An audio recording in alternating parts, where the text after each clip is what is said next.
Eddie Garza is a senior manager of food and nutrition for the Humane Society of the United States. He is a sought-after speaker, culinary coach, cookbook author, and thought leader on issues related to Latino health. As a leading figure in the movement to reform food systems in the Latino communities, he has collaborated with some of the nation's most influential school districts and higher education institutions to develop and implement innovative plant-based meal programs. He resides in Miami and is an avid runner and yogi. I'm here with Mexican chef Eddie Garza. Welcome to Plant-Based. Thank you so much, Nafsika. It's so amazing to be here, and I'm so happy you said my name right. Yeah, no problem. And we're gonna spice things up here? Yep, absolutely. What are we making? Well, Mexican food is always so amazing because it's got so many spices, and today we're gonna make a really traditional Mexican dish, tamales. Black bean tamales. Now, you know the black bean is one of the very first legumes that was cultivated for mass production. So this is really exciting to share this recipe with you. It's all the staples of Mexico: corn, beans, and spice, chiles. Oh, it sounds really nice. Yeah. Let's start. All right, let's do it. So we're gonna go ahead and start by taking our corn husks. And before you do anything with these corn husks, we have to get these submerged into hot water for about an hour. Okay. Now, we've already got some that have been submerged. They're right under that towel there. And they should be just pliable enough to be able to put the masa on there once we're ready for it. Okay. So the first thing is we're gonna go ahead and mix our masa. So you wanna grab that bowl for me? Sure. Great. So what we've got is 3 cups of masa flour. Now this is different than cornmeal. It's a little bit more like a regular flour. And we're gonna add this to this bowl, and we're gonna whisk it up together with just a teaspoon of baking powder and a teaspoon of salt. So we've got half here and another half here. Now, this part here, we're gonna go ahead and whisk it. Do you wanna go ahead and do that? Sure. Awesome. You're doing it right? Yep, you're doing it perfectly. Now, once we get this nice and whisked together, we're gonna go ahead and add our olive oil. Yeah. Opa! Let's do it. So now we're gonna go ahead and add that in, and I'm gonna go ahead and trade with you because we're gonna use our hands to put this together. Oh yeah, you kind of like that. doing any sort of empanada or other pastry, like a French pastry. We're gonna go ahead and use our hands to get it all nicely mixed in. Okay. All right. So it's gonna thicken? It's going to basically just kind of become a, well, muddy? It's going to be a little bit muddy, but not quite as muddy as once we add this water to it. Okay. Now, do you smell that? It's so beautiful and fragrant. Of course, anytime you add olive oil to anything, it's going to give it that nice fragrance. From here, we're gonna go ahead and add our water. Now, I've got 3 cups of water because we're a little bit higher altitude right now, but you can add 2.5, 2 3/4, but this is 3 cups. Okay. And after we add this, guess what we're gonna add? More heat. Oh, okay. So we're gonna add a little bit of a chile paste. Now this is just guajillo peppers that have been nicely mixed together into a processor, and we're gonna add that in there. If you want it spicier, you can always add more. Okay. But just like the other part, we're gonna use our hands. Now this is a recipe that I've been making since I was a kid. Now, while we move on to the next part, we're gonna go ahead and cover this with that towel. All right. All right, so next is the black beans, the black bean filling. So we're gonna go ahead and start with a little bit of olive oil. Opa! We should break a plate.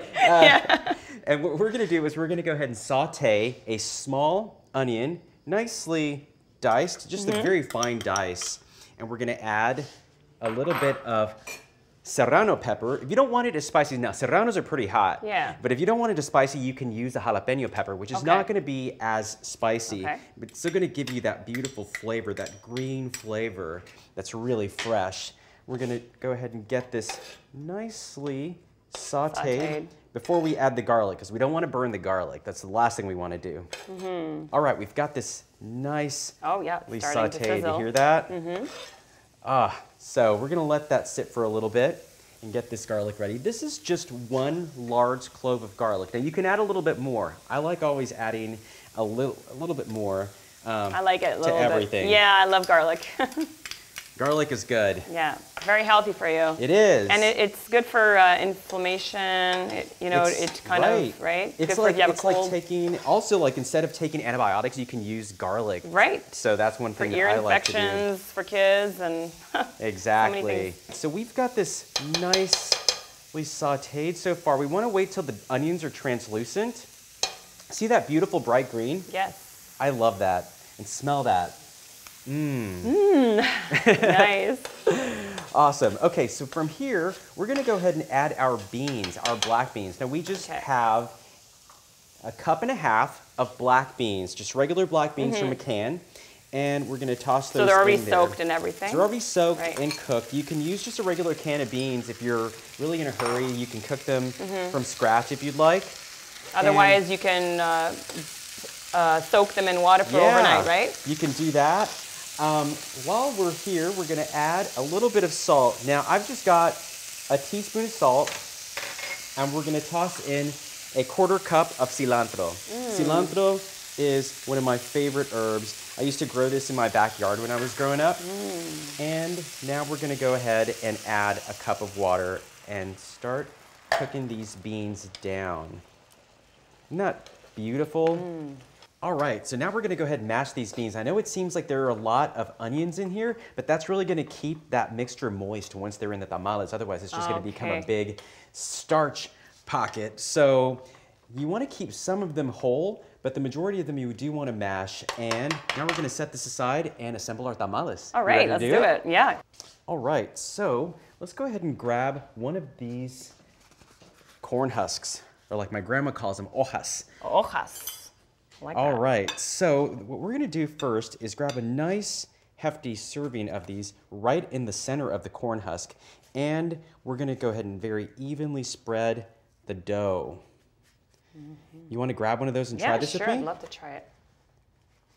I got a big one. Great, we've got a spoon right over there as well. Okay. So go ahead and grab a big spoonful of it. Like that? Exactly, and good, exactly. And what you wanna do is you wanna start at the center, and go out to the end of the sheet at the other end.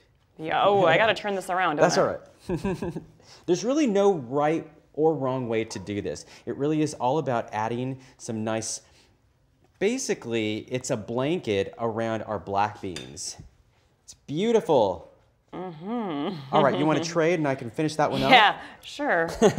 Here you go. You got a tough one. Yeah. So the one that I used is really nice and smooth, and those are the kind that you really want to get. You want to get them to be nice and smooth so that you can lather this beautifully and without too much fighting with the hoja. Okay. All right, so we're going to go ahead and grab some of our black bean mix, and I'm going to fill mine with about 2 ounces of black bean filling, and we'll do the same with yours. Great. Beautiful. All right, so here's what I'm gonna do. Okay. I'm gonna grab the tamal, which is singular for tamales, and we're gonna close it off, and then we're gonna seal this just like a Christmas present that Grandma used to make. You know what I just realized? Tamales sounds like dolmades, and that for us, it's this kind of thing. We wrap it, except it's with wine leaves. There you go, there you go. So it's very similar. All right, so the next step is we're gonna go ahead and finish those up. Is this good the way I did it here? That's beautiful. Okay. Oh my gosh, this is perfect. Okay, like that? I can't wait for somebody to unwrap that for Christmas. All right, so we're gonna go ahead and add some water to the bottom of the stock pot. And this is a steamer pot so that we can steam cook the tamales for 35 minutes. Now, while we let this heat up, let's go ahead and wrap the rest of those tamales. Nice. So we're just going to steam these up? Yep, we're going to steam these. We're going to cook these for about 35 minutes. Okay. And then we're ready to eat. All right. All right. Let's try that. So we're going to go ahead and place these in the pot that's already steaming. Okay. And I've got a coffee cup in there just holding these up for us, upright. Oh, okay, that's what that's there for. That's what it's there for. So we're going to cook these up, and it's going to be such an amazing time to eat together. We cook together, and that's part of this recipe. It's traditional communal cooking from Mexico. Everybody gets involved, everybody has fun. Great. So we're gonna steam these up, and about 35 minutes? 35 minutes. We're ready to go. So we get to try them now? We do. We get to try these now. And we're going to unwrap them just like they're a Christmas present or any kind of present. Great. All right, so let me show you how to do it. Just go ahead and grab this tamal. And we're going to very slowly unwrap just like that. Oh, and it stays together. Yeah. It's like a Hot Pocket, but even better. All right. And then you just eat them like any kind of thing that you would eat with your hands. Thank you so much for coming. This was amazing. Thank you so much for having me. I'm so excited to be able to share one of my traditional recipes with you. Thank you. Stick around. We'll be back.